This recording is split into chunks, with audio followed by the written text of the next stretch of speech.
कोपरगाव शहरातील येवला नाका परिसरात गुरुवार दिनांक 2 जुलै रोजी रात्री सुमारे 10 वाजण्याच्या दरम्यान भीषण अपघाताची घटना घडली असून कंटेनरची ट्रायल घेत असताना चालकाचा मृत्यू झाल्याची प्राथमिक माहिती समोर आली आहे। मात्र या घटनेबाबतची अधिकृत माहिती अद्याप समोर आलेली नसून मृत्यूचे नेमके कारण काय हे पोलीस तपासानंतरच स्पष्ट होणार आहे।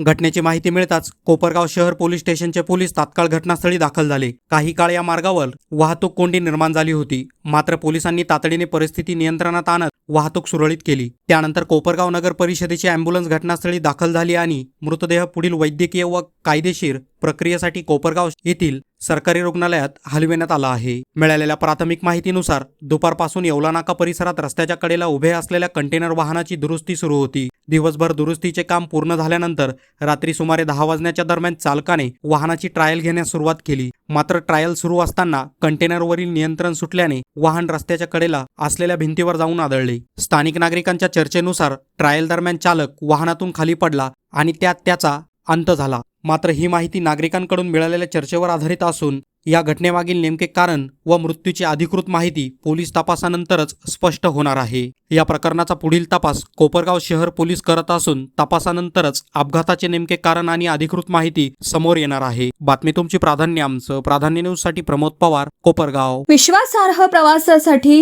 निवडा Shri Sai tours and travels. Kopargaon, Shirdi आणि महाराष्ट्रभर सुरक्षित व आरामदायी प्रवासासाठी अनुभवी ड्रायव्हर्ससह 24 तास सेवा। 4 सीटर पासून 55 सीटर पर्यंत सर्व प्रकारच्या एसी गाड्या वाजवी दरात उपलब्ध। आजच संपर्क साधा। चेतन आगळे पाटील, मोबाईल नंबर 86 98 09 45 73।